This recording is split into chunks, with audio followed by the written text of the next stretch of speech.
Okay, I want to talk about mercury amalgam fillings. Fillings in your teeth, silver fillings. It's a bit of a difficult subject, so I'll tell you what, we'll start with something simple. Let's talk about shopping. Alright, let's imagine that you're walking down the street and you meet a friend of yours and you say to him, "Where have you been?" And he says, "I've been to this great new supermarket down the road. It's the new one, the small one by the crossroads. You should see the prices in there, they're fantastic. I bought a loaf of bread, a small loaf of bread, and it was 25p cheaper than the one at the big supermarket up the hill. Fantastic, you should go there." So you pick up this excitement and you think, "Well, that's fantastic, brilliant, I will try there. What was the price of eggs?"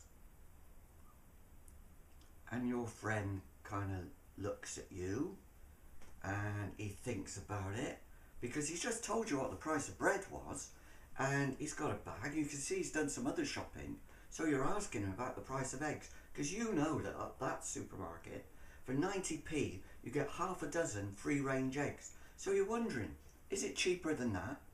And he kind of mumbles a bit and he says, "Well, eggs, yeah, well, the truth is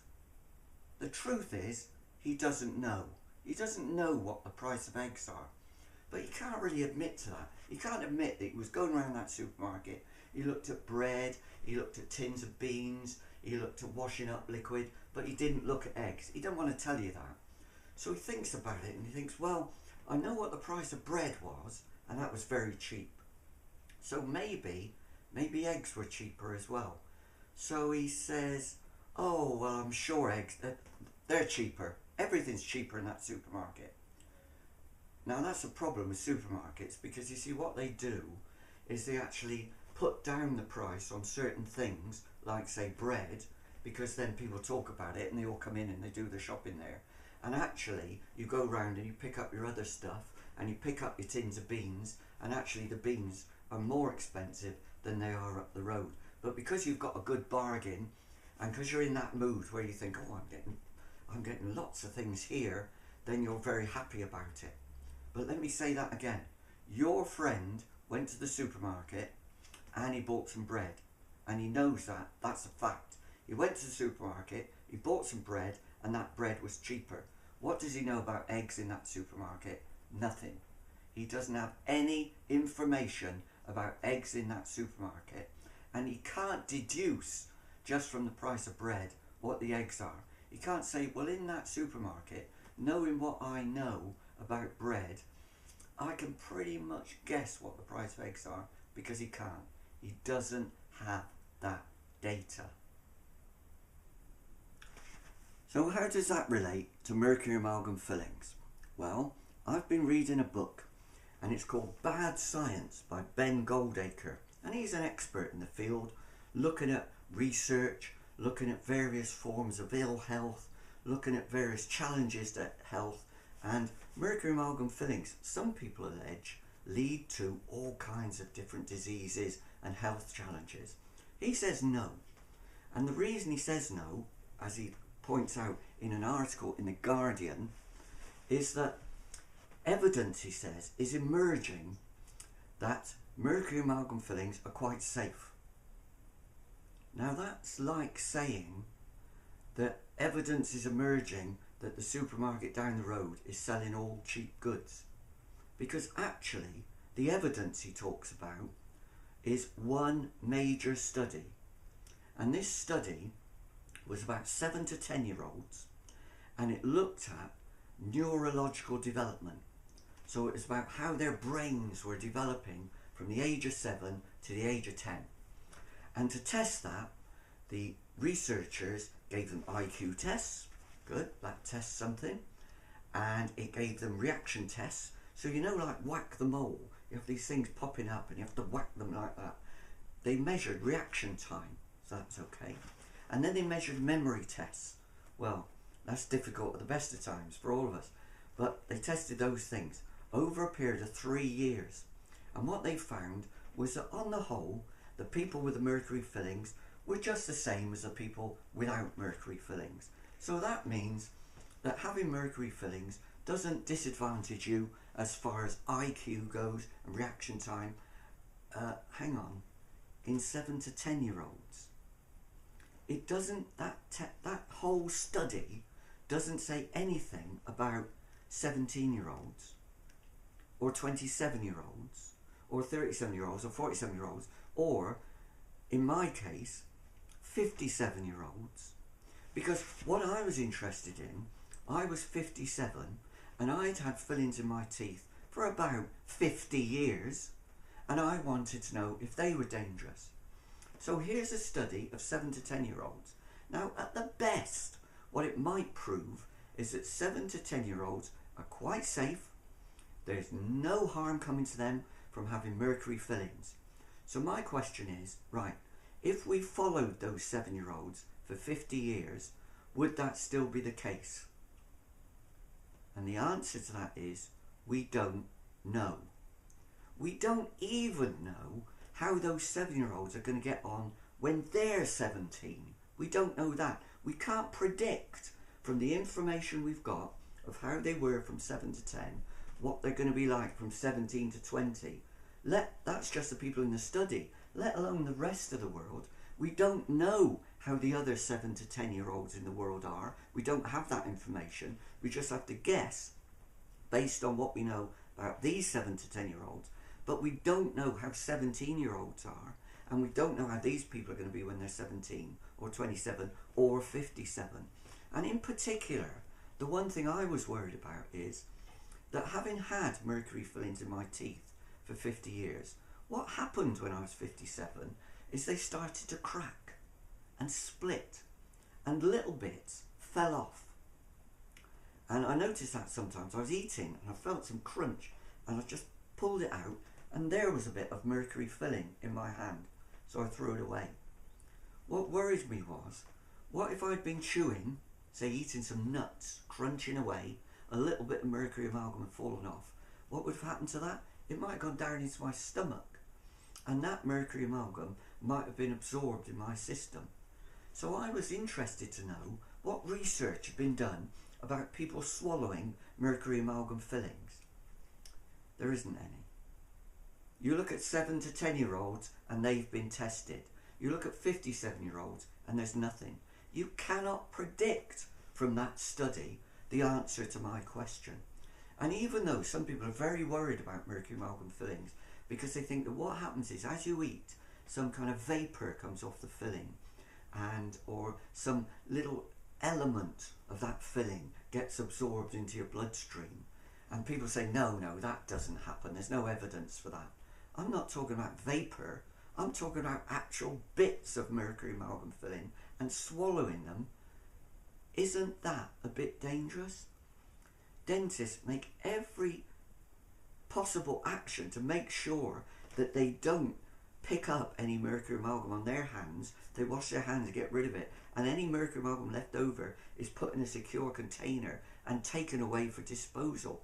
They wouldn't swallow it, but it looks like what I've done when I was 57 is swallow a bit of mercury amalgam filling. So what I need is a test, a study that's looked at 57-year-olds. No, can't find them. A study that looks at what happens when those mercury amalgam fillings crack. No, nothing about them. And what happens to people anyway after they've had mercury amalgam fillings in their mouth for 50 years. Now, the interesting thing is that could have been done because mercury amalgam fillings have been around since the 1850s.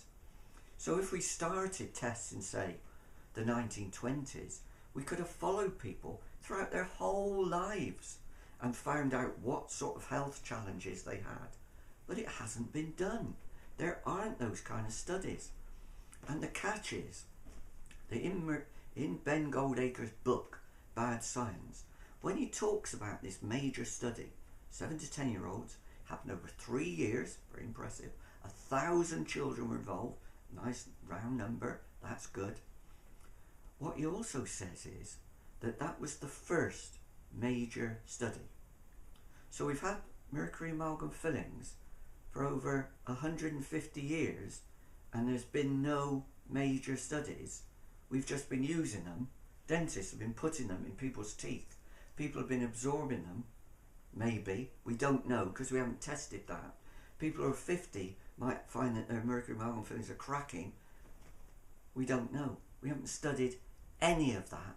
And yet, based on this one study, Ben Goldacre is willing to say evidence is emerging that mercury amalgam fillings are safe. I'm not reassured by that. But to be fair, Ben Goldacre in his book mentions more than just this one study. He says this is the first major study, but he also says that there are lots of other studies that have happened over the years. So maybe what we'll find is an answer to our question.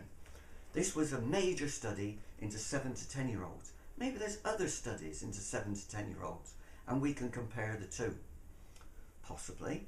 I asked the question about 27 year olds. Maybe there are other studies about 27 year olds and we can look at them and find out what the results of that are. However, what Ben Goldacre talks about is the Cochrane Collaboration. And what happens there is you take all these various studies and you put them together and you measure them against each other and you come up with an average kind of answer. Because some studies might say that this group is 10% worse off than this group, or this group is 20% worse off than this group, or this group is 2% worse off than this group. And so it's helpful if you can line them all up and you can see whether there's something common. Is it that this result says the difference between the two groups is, say, 30%, and this study says the difference between the two groups is 10%, and then you've got 6 other studies that says the difference between the two groups is just 2 to 3%. Now that's helpful because what you can see is that that study with the 30% result, that's a bit outside the boundaries. Maybe it's more accurate to say that all these other studies that are close to each other, maybe you could look at that and say, well, that's probably what the answer is. So that's very helpful. However, what the Cochrane protocol talks about is that you need to put studies together that are similar. Okay? So if we had this one study about 7 to 10 year olds, we wouldn't be able to put it together with the other study of 27 year olds because that isn't the same group, that isn't similar. And if we had a study of 27 year olds, it would have to be something that was a similar kind of outcome that we're looking at, such as neurological development, IQ tests and so on. Because in any study, what I've been told is that there's 2 factors. There's one, what causes the problem, the inciting factor. And in our case, we're investigating that. It's mercury amalgam fillings. So all our studies need to be about mercury amalgam fillings, otherwise they're not relevant. If people are studying something else, if people are studying fluoride in tap water, interesting, not relevant. So we need to have that in common. But also, we need to have the outcome in common because we're not just studying mercury amalgam fillings. What we do is we study its effect or possible effect on some particular aspect of health, such as neurological development. Now, the problem with mercury amalgam fillings is people blame it for all kinds of different health challenges. They say it causes muscle and joint pain. They say it causes sleeplessness. They say it causes weakness. They say it causes digestive problems, memory problems. So they're all a whole host of different things. What we can't do is take studies of all those different things, all those different outcomes, and put them together and try and average them out. It doesn't work. And I found that out because one advantage of living where I live just across the river from a big city called Manchester. And what that means is that I've got 3 major universities within walking distance.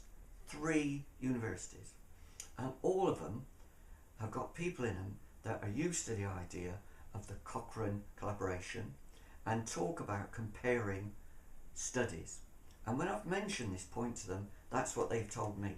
It's not something I've made up. They've said what Cochrane talks about is comparing studies that are similar. And that means you have to have the same inciting agent and the same outcome being studied. Otherwise it makes no sense at all. It's like comparing apples and pears.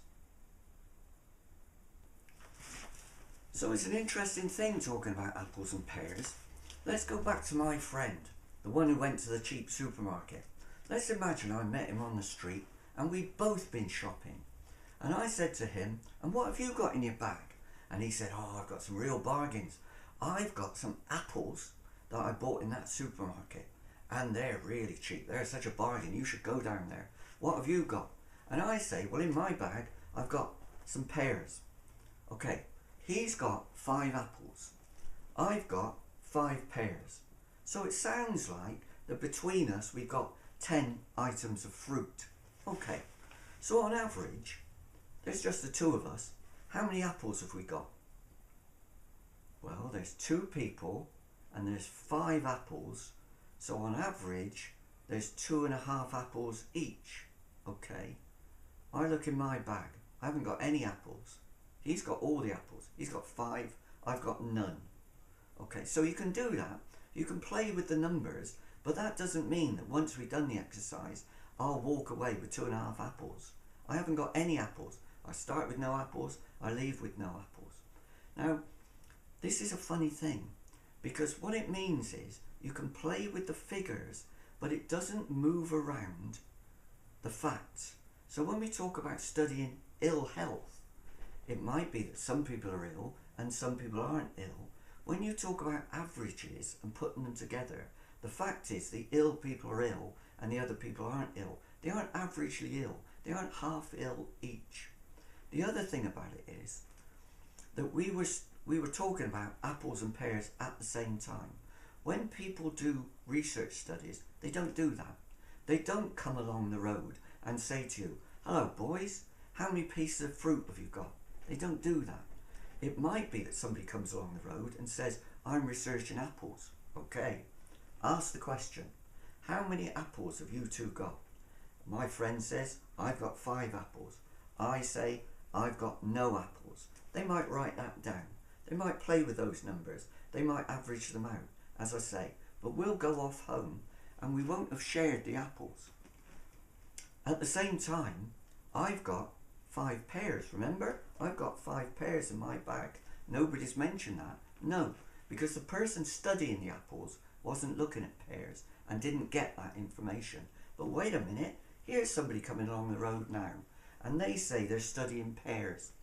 And they ask me, how many pears have you got, Mike? And I say, I've got 5 pears. Everybody knows that. Over my bag, there you are. And they say to my friend, and how many pears have you got? And he says, 3. He's got 3 pears. Wait a minute. I asked him about, he said he had apples. I didn't ask him about pears. So actually, all this time, I've had 5 pears in my bag, and he's got 3 pears in his bag. But we only found that out when somebody came along researching pears and asked him. And he told me, and he told all of us, that he's got 3 pears. Now, the person writing it down works out 1 person, 3 pears, 1 person, 5 pears. On average, these 2 people have got 4 pears each. And we go off home. When I get home, how many pears have I got? 5. I started off with 5. I get home, I've got 5. I don't get 4. That was a notional number, this thing about the averages. So how does that apply to research studies? It works this way. That if we're looking at 7 to 10 year olds and neurological development, then we're looking at apples. We aren't looking at pears. Let's imagine that's study A. And over here we have study B. And study B looks at muscle and joint pain, rheumatism and arthritis. Okay, so we've got apples and we've got pears. What we can't do is put those 2 things together and work out on average how much neurological deficit there is between these 2 studies. Because this study studied neurological deficit, but this study didn't. It's got no data, no information. Its shopping bag is empty of data about neurological development, and therefore putting it together with this study proves absolutely nothing. This study is about muscle and joint pain, rheumatism and arthritis. The 1,000 children in this study, how much muscle and joint pain did they have? The answer is, we don't know. We don't know because we didn't ask them. Let's imagine that the result of this study is, in terms of neurological development, the difference between the group with mercury fillings and the group without mercury fillings is 3%. In other words, a tiny, tiny number. And in this study, we found that the difference between the group with mercury fillings and the group without mercury fillings in terms of muscle and joint pain was, again, 3%. A tiny, tiny number. But let's go back to this group. We didn't ask them about muscle and joint pain. All we asked them was about IQ, reaction times, memory tests and so on. Suppose after we've studied them for 3 years, what we do is we keep that group together and we study them for another 2 years and we ask them about muscle and joint pain and see how that develops.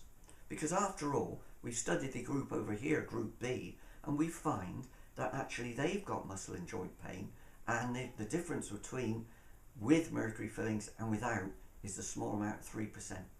Suppose we get the same result with this group. Now this group have suffered, in terms of ill health, a difference in neurological development between the two groups of 3%. Suppose we find that we've got another difference in terms of muscle and joint pain, and the difference is 3%. Now there's a couple of possibilities.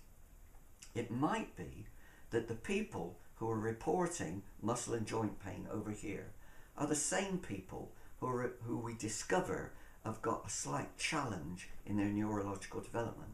Now that would be interesting, because that would prove, or suggest maybe, and we'd have to test a bit more to find out, but it might suggest that some people have some kind of weakness towards mercury amalgam fillings. Some kind of, it's something in their genes maybe, or something about the way they're built that means that they're susceptible to ill health.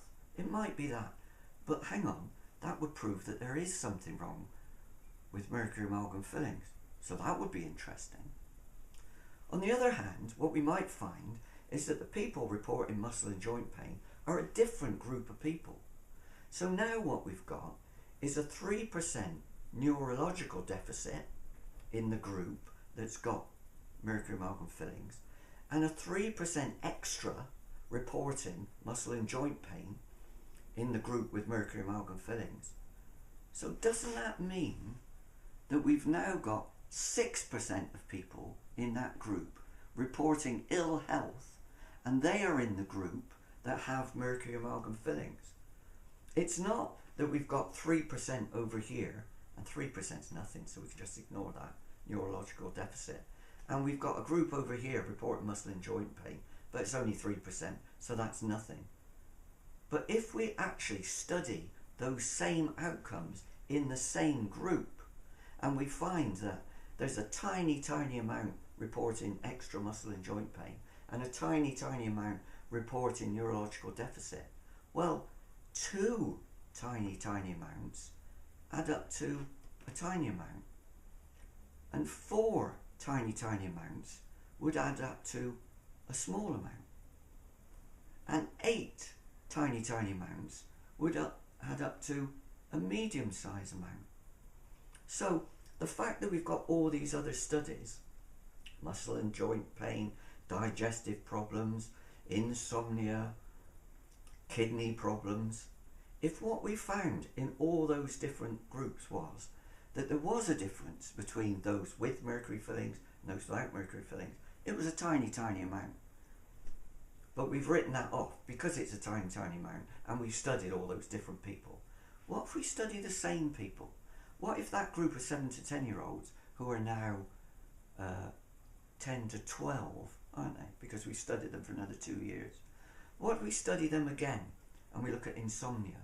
And what if we study them for another 2 years after that? And we study them again, and we study them again, and we end up studying them, and each time we study them, we find there's a tiny, tiny difference between the group with mercury amalgam fillings and the group without mercury amalgam fillings. And suppose it's 3%, and suppose we studied 8 different sets of outcomes and symptoms, then what we'll find is that 3 times 8 is 24. And 24 is nearly, but not quite, 25. And 25% is a quarter. Now what if we restate that? What if we say we've done a whole load of different studies on different people, and in each study we found a teeny tiny amount of difference between those with mercury fillings and those without mercury fillings. However, we've done a major study of the same people, and in every single set of outcomes that we've looked at, there's a teeny tiny difference between the two groups. But we've added that up, and we've found now that in our group of people with mercury amalgam fillings, a quarter of them are reporting health deficiencies. Imagine the headlines. A quarter of people with mercury amalgam fillings become ill at some time in their lives with some illness or other. That would be devastating, wouldn't it? So we've done that by not adding up the apples and pears between different people. We've looked at the same people and we've tested them for apples and we've tested them for pears, and then what we found out actually is that some of them have got strawberries in their bags as well, and some of them have got bananas, and we've tested for that. And when we add up the results from those people, we find that a teeny tiny amount have got that, and a teeny tiny amount have got that, and a teeny tiny amount have got that, and a teeny tiny amount have got that, and altogether what we've got is that result. When it's spread out over a whole range of studies, it looks like teeny tiny amounts and they're not important. But I suggest, and this is just my idea, that when you add teeny tiny amounts together, they can produce, if not a small amount, maybe even a medium amount, and maybe a medium amount might seem like a pretty big deal.